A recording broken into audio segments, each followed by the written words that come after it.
Hi everyone, welcome back. Michael Sandler here, your host on Inspire Nation. If you've been practicing your affirmations and working on that law of attraction, but it just isn't getting you where you want to go, then do we have the affirming, scratch that, affirming show for you. Today we'll be talking with Noah St. John, the best-selling author of 10 books, including Affirmations, The Miracle of Positive Self-Talk. So today I want to talk about affirmations, what they are and why they're not working, and why it's not your fault, and affirmations, what's the difference, how they work, and why they're so powerful. That plus Disempowering, the bar, success anorexia, a shower that changed everything, and what in the world is a loving mirror. So welcome to the show, Noah. Are you ready to shine? Always am. Michael, great to be here with you today. Well, glad to have you in a mighty woohoo! Yeah, let's do it. Woo! I love it. So before we dive right into things, would you mind telling us what got you into ballet at age 15?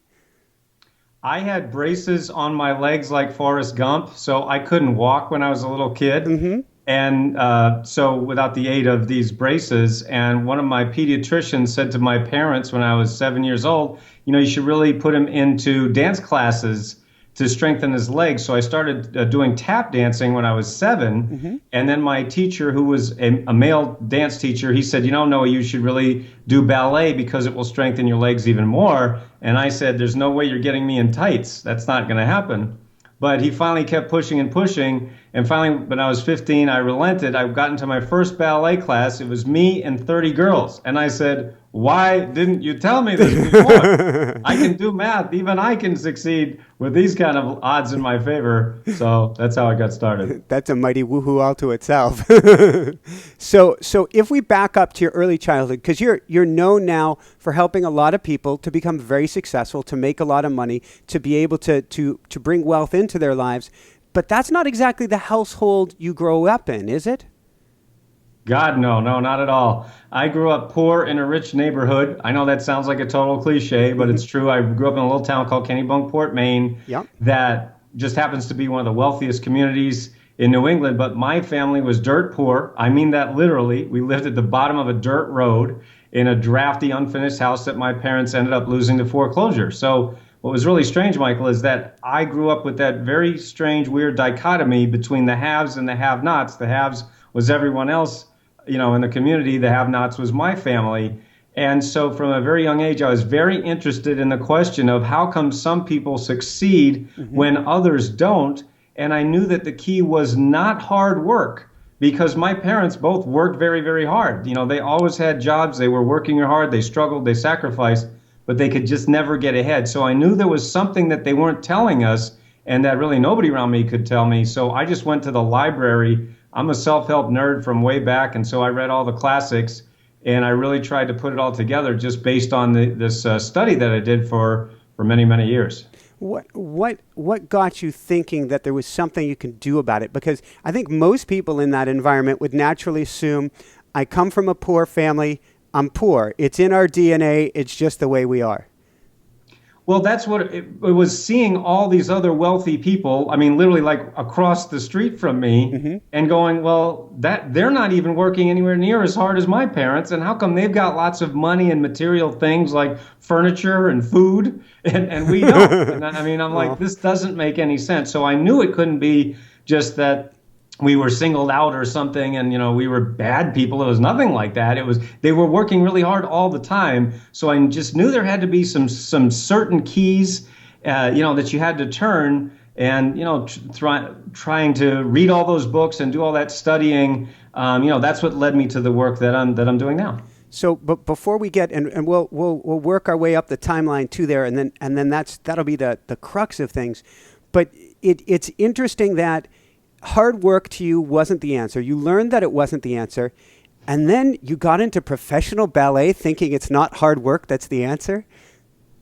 Yeah, it's weird, I know. And what's so funny about that is I really love tap dancing way more than ballet. I do not have a ballet body. My knees don't straighten very well. I've got kind of bony knees. And so they were always yelling at me to straighten my leg. I'm like, it is straight. That's as straight as it gets. But I made it as, this sounds really silly saying it now, But I made it as an economic decision because as a tap dancer, the only place you could live was New York. I didn't want to live in New York City. Nothing against New York City, but it just wasn't for me. Coming from a little town in Maine, it just was too much. And so I said, I got to make money somehow doing this dancing thing. And so I figured, well, I might as well do ballet because I'm a guy. If I basically show up and can do a double pirouette, I'm going to get a job. You know, it's much easier for guys than girls back then, just like it is today. So, I mean, that was the reality of it. My mother, of course, wanted me to be a doctor or a lawyer. I knew I didn't want to do any of those things either. And honestly, the other reason was I knew that if I wanted to have that career as a performer, you can only do it when you're young. You can't decide at 40, hey, I think I'll go be a ballet dancer. You can't do it. But you can always be a doctor or a lawyer or an author in my case. So I'm really glad that I made that decision when I was young because I'm going to be 49 in a few days and I sure don't want to point my toes anymore, I'll tell you that. So what was the world of ballet like? Because I picture, I know it's not, but I still have this image of it being somewhat glamorous. Yeah, that is the image. And backstage, it's anything but glamorous. It is a lot of hard work. I mean, we did absolutely work 7 days a week. We had very little time off during the season. It was about a 40-week season. And so we'd just work our butts off, and then we'd be unemployed for half the year. So it was really on again, off again. So it was really, really hard. Like I said, I don't miss it because my body, now has a chance to recover and kind of relax, and I'm not in pain all the time. It was also it was an emotional toll. I have always said this, that if you ever want to recapitulate or relive a dysfunctional family, definitely go to a ballet company. Oh my God. Okay, so bringing the fun back into dysfunctional. Then, oh yeah. Let's go from ballet to then you pack things up and headed for Hollywood.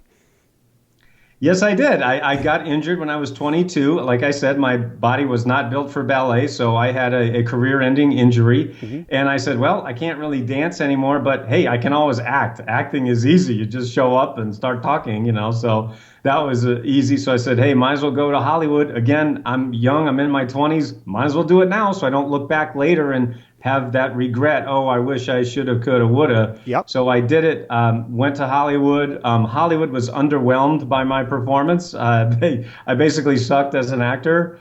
I couldn't do it. I wasn't getting hired. I just had to pay the bills. So I started working a lot of different jobs, mostly as a secretary, administrative assistant at big movie studios in Hollywood. On my YouTube channel, I have a series there where I went back after 25 years, and it was kind of amazing to go back there to North Hollywood where I used to live and work and just kind of shoot some videos there. But anyway, that's what happened there. And then I decided I really didn't like it there in Hollywood. I didn't like all the fakeness, and I said, I'm just going to move back to New England and finish my college degree. I'd gone to college when I was 18. And then I decided to go back again when I was 28, so to finish my degree. And this time I wanted to study religious studies. Just kind of I was a religious studies major. And then because one of my mentors, at least in terms of the books that I was reading, was Dr. Stephen Covey. So I really wanted to kind of follow in his footsteps. He was my idol as I was reading these, 7 Habits of Highly Effective People. And that really changed my life. So I really wanted to follow in his footsteps. So that's the main reason I went back for that. So when you were acting, were you passionate about it at the time? Was this something that your heart was into, or not really? I thought I was. I mean, I definitely wanted to be a movie star. I wanted to be, the next George Clooney. Of course, this was even before George Clooney was George Clooney. It was a long time ago. But I thought I was serious. But looking back, I probably wasn't. I probably didn't put in the effort that I should have or could have. But, I kind of didn't really know what to do. And in Hollywood, they're definitely not set up to help you. One of the things that really bothered me was the abuse, if you want, of power, or just how you have, you walk in as the actor, as the wannabe or whatever, and you have these casting directors and producers that are totally in control of everything, of every decision, and I had no control. So I didn't like that. I didn't like having other people in control of my destiny. So that was one thing that really bugged me, and I think that was one of the reasons that I left. Do you mind me asking about the low point that you had there and you kind of driving around the block? Yeah, at the age of 22, I decided to commit suicide. I decided that I was going to take my life because I was very miserable, broke, lonely. I was, thousands of miles away from my biological family, which is where I wanted them. I definitely didn't want to be close to them geographically or emotionally, really. And so I didn't have any friends. And I said, you know what, this life sucks, and then I'm out of here. And I had made that decision. I wasn't even when I made that decision, it was a very crystalline moment. I wasn't even sad anymore or mad or anything like that. I just said, yeah, I'm going to do it. And then at the very last moment, really just kind of what I consider a miracle happened. And obviously I decided not to take my life. Woohoo! Not to depress anybody, but yeah, you brought it up. So you went there. So then you moved back to Maine. If I'm shortcutting things here, you said, I'm not going to go to Maine. And what, you heard an inner voice saying, pack it up, buddy, we're going back home? Yes. After I decided not to commit suicide, that's when I really started to study about the nature of God and man and how prayer works. What is prayer and how does it work? And how do you talk to God, and does God talk back to us? And how does that really work? And, I'm certainly not saying that I'm the authority on that, and everybody's experience is different, of course. But for me, what happened was that I did start to pray and meditate very deeply every day. I mean, for hours and hours, just to find myself, really. And one day I was praying, and I literally asked God, what do you want me to do? What do you want me to do with the rest of my life? Here I didn't commit suicide, so I'm here, but I don't know what to do. I don't want to be an actor. This isn't working. What am I supposed to do? And I heard this voice, just like you and I are talking. It was clear as day, and it said, move back to Maine. And I said, what? Huh? Because I did not want to move. That was the one place I didn't want to go. I'm like, are you kidding me? And I just ignored that voice. I mean, I tried to shut it up, and I said, well, you're crazy. That's insane. That's literally the one place on the earth I don't want to go. That's where, that's where I was from. That's where my family is. But every time I would pray, it just kept, just like we're talking, and it would just kept saying, move back to me. I'm like, oh my God. And this went on for like 2 weeks. Finally, I said, all right. I don't understand this. But I called up my mother. I said, Mom, I don't know how to say this. And I wasn't talking to my parents, my family at all. We hadn't talked in probably more than a year. I called and I said, I know this is really weird, but I think I'm supposed to move back to Maine. Would that be okay with you? And of course, she started crying like any mom would. And of course, and so that led to a whole series of events. And yes, I packed everything up, moved back to Maine. And then as I mentioned a moment ago, I did go back to college the second time as a religious studies major. So it was all, honestly, my entire career, you could say, has been listening to that inner voice, listening to that intuition, God, whatever you want to call it. And it's so far, it's worked out pretty well. I love it. So then take us to that critical moment, the shower. I'll call it the shower heard round the world. Yes. Well, I was in college as a religious studies major. Things still weren't going well. I mean, I still wasn't anywhere near the success or anything that I wanted, but it was fascinating. A little better than when I was almost took my own life. So it's a little bit better, but still not anywhere near. It's fascinating because you had read. It's fascinating because you had read all of the masters. If anyone should know how to turn things around, you should have this dialed. Exactly. That was my point too. That's what was the 10 times more frustrating thing. It was like, are you kidding me? I've done everything you said to these books, I've followed everything. What is the matter? What's missing? Yeah. It was so frustrating. And so I was in the shower, and you're right, in my book of Affirmations, I call it the shower that changed everything, because I was thinking about this entire thing, like my life and everything. You ever, sometimes you're in the shower and just you think about everything. Well, on this particular morning, it's April 1997, I was thinking about the nature of thought, because I knew that in order to change my life, I had to change my beliefs. So I knew that was right. But I said, well, what is a belief? Well, a belief is a thought. But what is thought? And the more that I thought about that question, what is human thought? I realized that human thought is the process of asking and searching for answers to questions. Not statements, but questions. Because I've been writing all these statements, I'm happy, I'm rich, I'm successful, put them all over my wall, just like they tell us to do, right? Followed it to the letter, and yet I was miserable, broke, unhappy, none of the things that I was writing. So I didn't believe any of these things, and nothing was changing. It was only not really getting worse, but not moving better either. So just staying the same. And I said, this is not working. So I said, but if you look at thought, it's the process of asking questions. If I were to ask you, why is the sky blue? Your brain automatically searches for the answer, doesn't it? It does. It has to. And I said, well, wait a second. If the human mind is automatically searching for answers to questions, why are we going around saying statements we don't believe? Because the problem with the statement or affirmation, the old method that they teach in all those books, the problem is not the statement. The problem is we don't believe the statement, right? So a classic affirmation, I've done this, Michael, around the world. I do this with my audiences and seminars and keynotes. I say, okay, we're all going to say an affirmation, a classic affirmation, right? That they've told you to say 10 million times. Ready? And it's, I am rich. And everybody goes, I am rich. And you know what they all do? They laugh. Everybody starts laughing. Right? I say, well, what are you laughing about? They say, well, I don't believe it, right? I'm saying this. And I go, well, what are you doing then? And they say, well, they told us to say it 1,000 million billion kajillion times. I say, how's that working for you? And they go, it's not working. I said, exactly. And so I said, well, wait a second. If that's the way they've told us that's not really working, and the human mind responds to questions, why don't we just cut out the middleman and go right to the question? And I said, well, I don't know. What would that look like? Let's see, you got the statement or affirmation, I am rich, right? A classic one. And your brain says, yeah, right. Right? In the book, I call it the yeah, right response, because that is basically what our brain says. Yeah, right. But so I said, well, if that's true, then what would the question be? And then I said, why am I so rich? Why am I so rich? Now, when you ask that question, what immediately happens in your brain?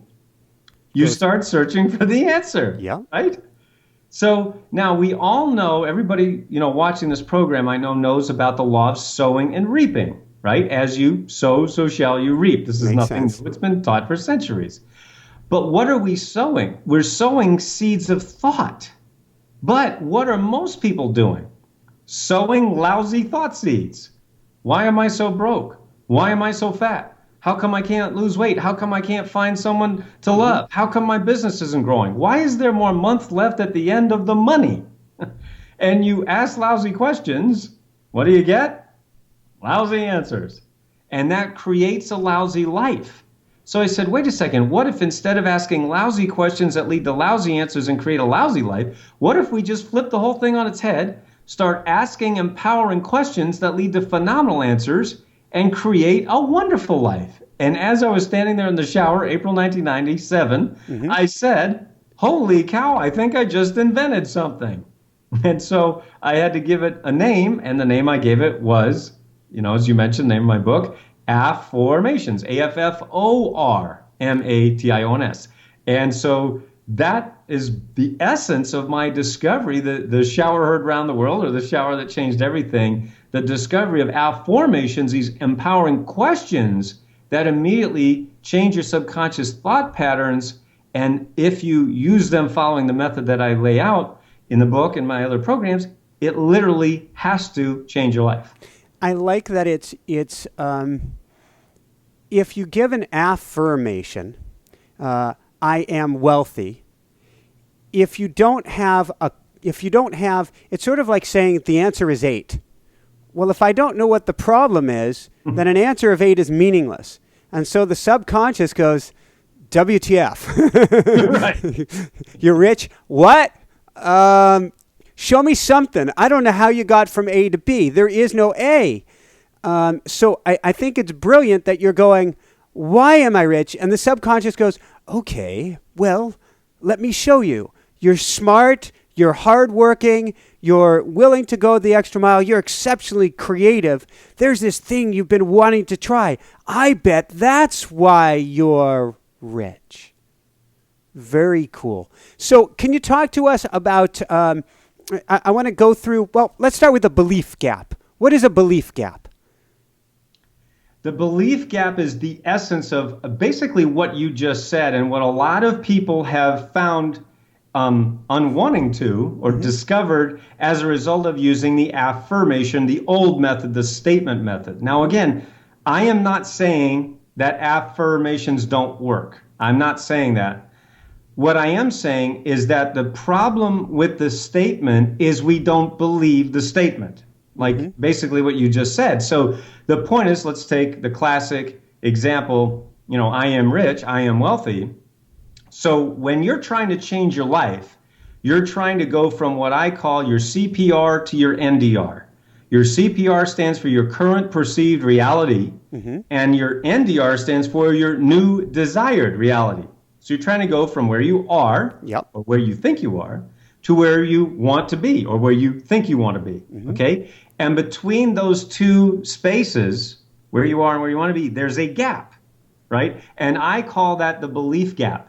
Because for most people on the earth, for most of the folks watching this program, Michael, it's not that they are not capable of doing it. It's not that they can't do it. It's not that they're not smart enough, not capable enough, or anything enough. It's they think they're not enough.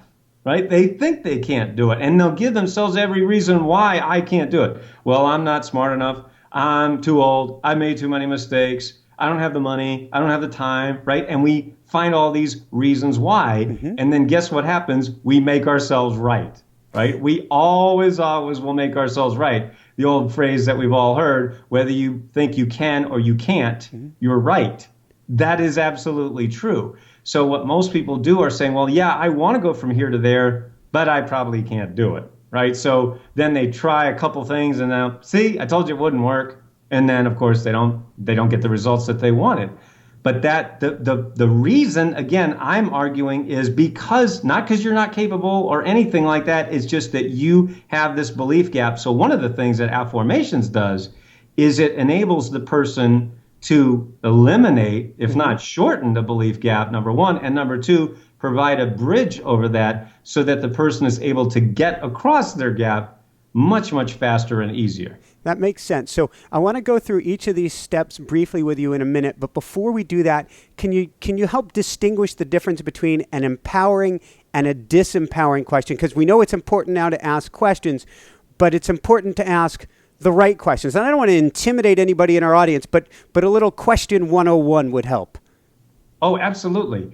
And yes, I talk about that a lot, Michael, the difference between the empowering questions and the disempowering questions. Let's start with the disempowering because that's what most people are doing. Okay. So most people are unconsciously, unknowingly, unwittingly walking around basically asking these disempowering questions 24/7.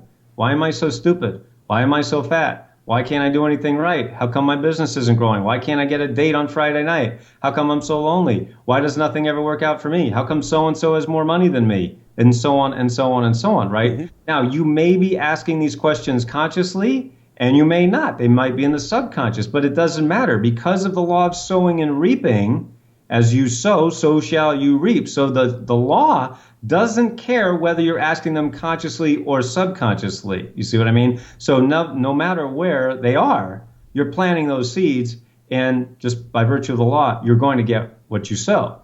So now what we do with the affirmations is we basically turn those disempowering questions into empowering questions. By the way, the word empowering, if you look at that word, it literally means to give power, right? So I believe that all of you, everybody, all of us, here on earth, everybody watching this program has so much more power than we think. And we're not taking advantage of it. We're not empowering ourselves. In fact, we are disempowering ourselves. It's like you're unplugging the lamp from the plug, from the outlet. Well, if you unplug the lamp and you keep going to flick it on, nothing's going to happen, right? But the lamp is the same lamp. All you have to do is plug it in. That's what the affirmations enable you to do, is plug into that power source that is right there within you, and then the changes happen very, very quickly. So let's go through then the 4 steps here, and let's say that let's stick with the money example, I guess. So you asking for what you want. Step number 1. How do we do this? What's a good way to do this? So the first step is to, as you said, ask for what you want. And so the point is, and let me say it this way, it's ask yourself what you want. Mm-hmm. That's how that's how I teach it, Michael, is ask yourself what you want. So many people come to me, like my coaching clients or mastermind students or people at my seminars, and that's the very first thing. They're like, no, I don't know what I want. I said, well, if you don't know what you want, then it's going to be hard to know when you get it, isn't it? Right. Yep. So you've got to figure that out. And so, one of the things we direct you, in the programs and so forth is like, is it, in terms of money, in terms of health, in terms of your relationships, in terms of vacations that you might want to take, what kind of car you want and house and so forth. Now, remember, you can use goals that you've already written. I know probably many, if not most of the people watching this program have already done a lot of goal setting stuff. Mm-hmm. So you can use goals that you've already written or create new ones. It's totally up to you. In fact, a lot of people take their vision boards, that they've used. And, once they learn about affirmations, they say, oh my God, I've been affirming when I should have been affirming. So now instead of using, the visualizing boards, they're using affirmations boards, which are really, really awesome. But the point is to ask yourself what you want, get very, very clear on all the different areas of life. We talk about 10 main areas of life, from anywhere from relationships to finance, health, and so forth. But basically, what is it that you want, and get very, very clear on that. That has to be and is the first step. So I've got to ask, what's the difference between a traditional vision board and an affirmation board?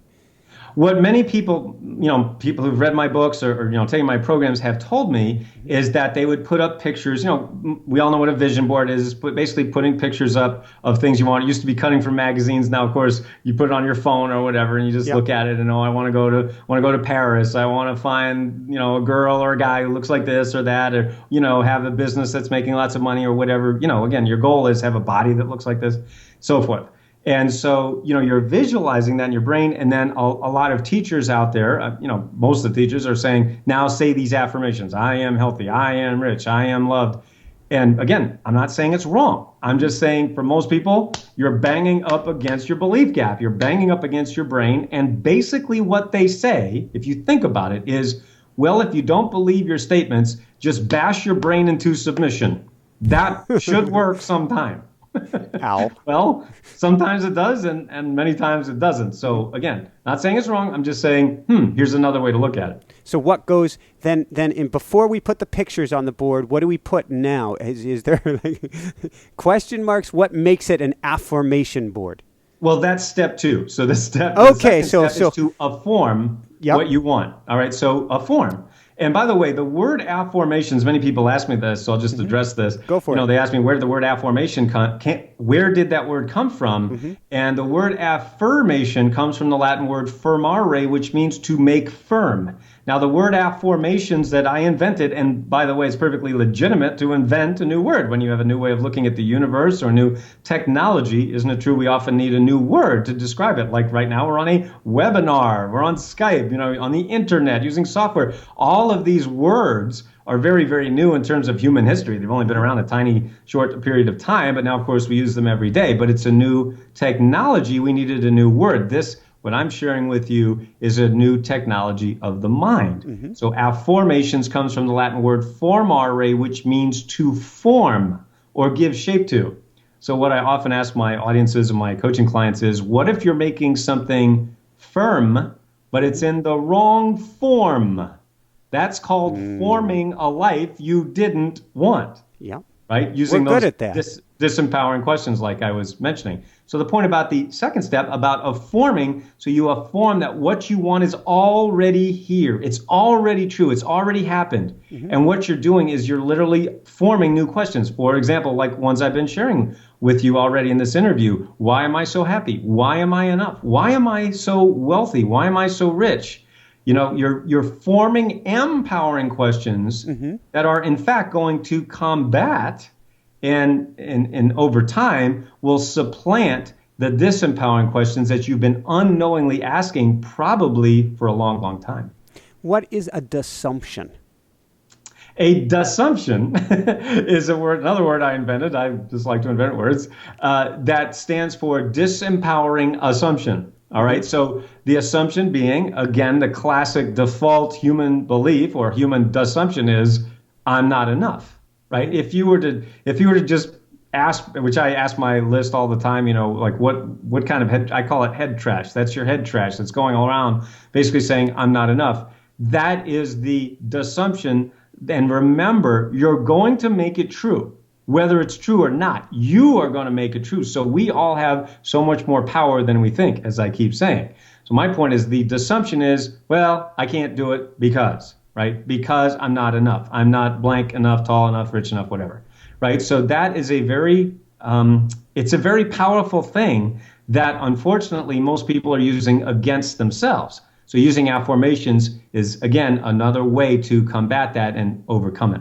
I find that fascinating. I'm going back into my years as a professional cyclist, and I did pretty well. Got injured, kind of took me out of the game, but I'm sure that I can remember going, why am I not as fast as these guys, or why didn't I win the race, and asking all the why questions that were setting myself up for more of that and I thought that I was brainstorming. Instead, what you're saying, I think is brilliant, is that I was programming my subconscious for more of what I didn't want. Yes, and most people are doing that, Michael, so you're certainly not alone, and I'm sure I did the same thing in ballet and all my previous life too. So that's that's a great example of what I'm talking about, yeah. So can you go for step 3 with us?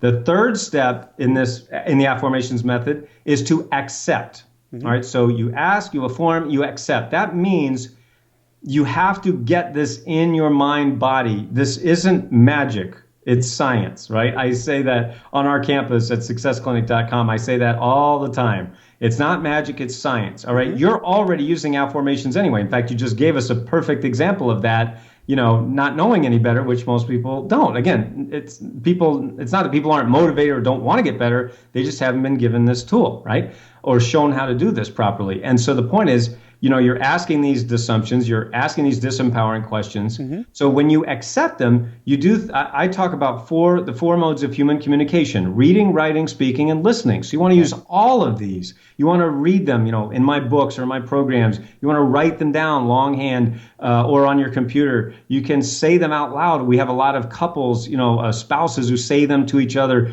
these affirmations every day. You can just say them out loud or think them or meditate on them, pray about them. And then finally, listening. We have programs called I Afform audios where you can listen to affirmations, and also Afform where you can actually record your own affirmations. But however you use it, whatever tool you use, it's really important that you use all 4 modes of human communication, because what you're really doing is you're reprogramming your subconscious thought patterns.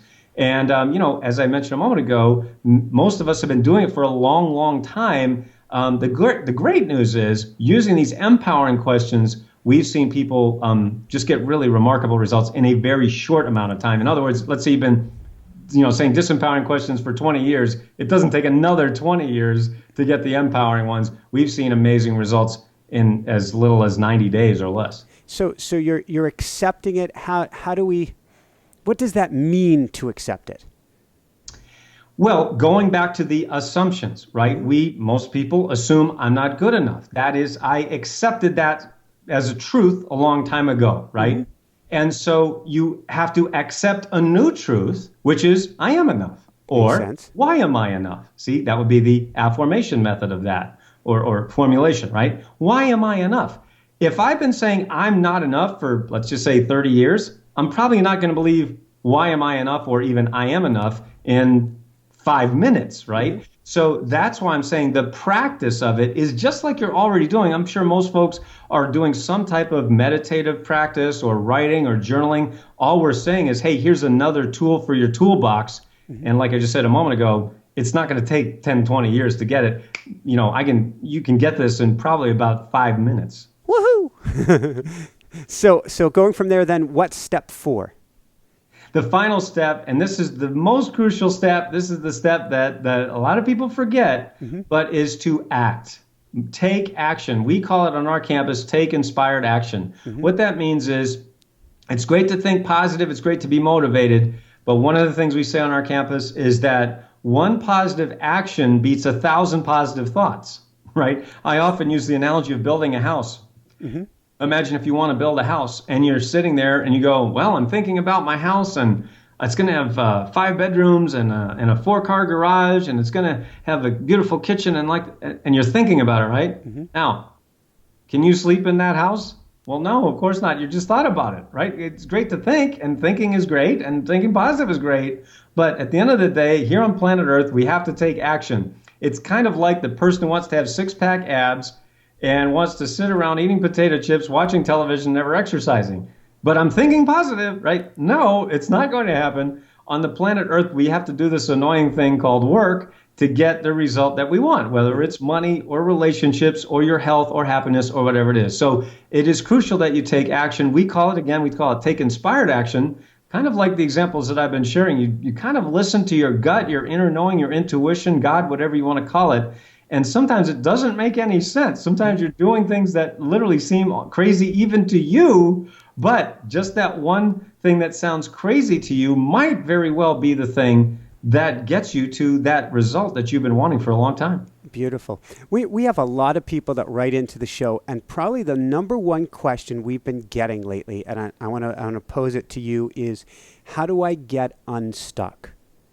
Yes, I love it. And well, I mean, as you know, Michael, I wrote a book on that very subject called "Get Your Foot Off the Brake." 4 proven steps to get unstuck, and your listeners can download that for free at our website, st.john.com. Mm-hmm. That literally is the number one question that I get. So, certainly one of the things that we teach is absolutely to use affirmations. We've seen things that are results that seem miraculous as a result of people changing their questions. Using these affirmations like I was just sharing with you, we've literally had people go from $60,000 in debt to a 6-figure income. We've had people who were at the edge of divorce. They started affirming. They decided not to get a divorce, and they are happily married and happier than ever. We've had people lose hundreds of pounds. I just got an email today from a woman who was $30,000 in debt, and she started affirming. Now she's earning $9,000 a month, doing a job she loves, working only 30 hours a week. I mean, she's lost weight too. I mean, just incredible stories like this. So honestly, the place where people get stuck first is their mind. All right. So using affirmations, I really feel, is the most effective way and the fastest, quickest, easiest way to get unstuck that I've ever seen. If you have a negative mindset, and you're willing to open the pages, but you have a negative mindset, I don't know if we call that the belief gap or what. How do we really take that first step in this process? Because when you're in that negative place, you're saying, now I need to come up with a question that's a real positive. That sounds like a gap unto itself. It can be, definitely. Again, especially seeing as most people have been believing these disempowering things about themselves for many, many years. Mm-hmm. That is why the first step is to ask yourself what you want. I'll give you a perfect example from my life. Yep. When I discovered Affirmations, first of all, I was very, very excited, and I said, wow, this could really help a lot of people if I could tell folks about it. But I had no idea how to run a company. Remember, this was 1997. I mean, there was no Facebook, no YouTube, no social media, no blogging. I mean, I'm actually 7 months older than Google, believe it or not. I started my company 7 months before Google started. So I've been around a long time, but I didn't know what the heck I was doing. But I just had a vision. I said, I've got to help people. I've got to tell the world about this, but I don't know what to do. But so I just kept affirming. I mean, I started my company in this tiny little dorm room in Hadley, Massachusetts, with no money, no skills, no experience, nothing. And, now I've built 2 7-figure brands that we've helped people in, over 150 countries around the world. And I mean, my point is that if I could use affirmations to change my life, that means it can work for anybody. A person from a very, very humble background, which you heard on this program, to where we are today.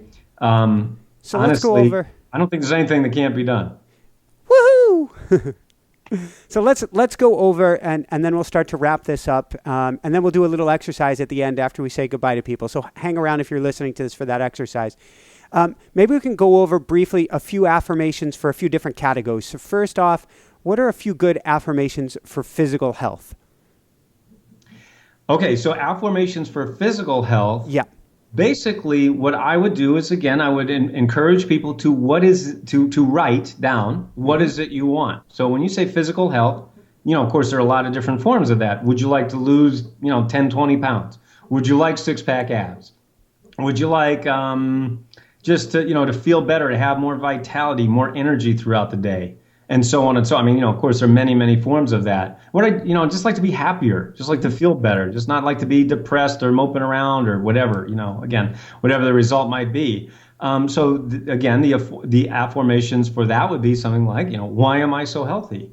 Why is it so easy for me to lose weight? We had one, I just got an email from a guy who was 52, and he honestly, in his email, he said he was ready to end his life. He was very depressed. He didn't know if, he's like, why am I here? What am I going to do with the rest of my life? Basically, it's over. He got a copy of my book, started affirming. He sent me these pictures of before and after that like Weight Watchers would be totally jealous of, because it was the old, overweight and out of shape. He took a picture and now he's like this. He's showing off his guns. He's in his 50s.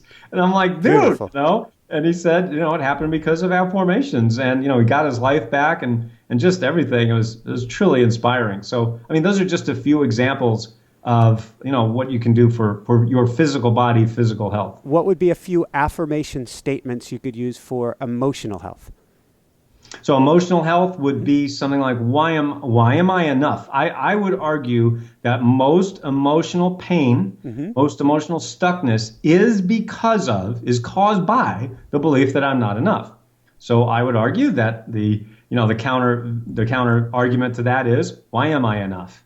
And if I were to repeat over and over, why am I enough? And then, of course, you want to let that seep into wherever it is for you. For example, the belief would be, I'm not smart enough. I'm not good looking enough. I'm not rich enough. I'm not tall enough. Whatever it might be. And then what the beauty of that is, you kind of, the more that you combat those with affirmations, the empowering positive ones like I've been sharing, you kind of go, that's really stupid to believe that, that I'm not blank enough. I mean, according to who? I mean, that's the question. According to who? And you can use or look at examples from every walk of life of people who, were old and succeeded, who were short and succeeded, who weren't very good looking and succeeded, who, had made lots of mistakes and succeeded, and so on and so forth. You get my point? So again, you're going to make yourself right either way. Why not make yourself right in the positive? It's got me thinking one of the most important ones that I can think of, and chime in, give me a few of your favorites, but is, why am I so loved? Yes, definitely. Going back to my almost suicide, that certainly at that point in my life, I obviously didn't feel loved at all. And I believe that one of, if not the greatest human need, is to love and be loved in return. So not only do we want to be loved, receive love, of course we all do, but I've observed that we also want to give love. So it really wants to be that full circle, the yin and yang, like that image. And so my point is that why am I loved is a beautiful affirmation that I think if more people got that, I think we could really change the world. So then we're going from there to being loved. What's a loving mirror?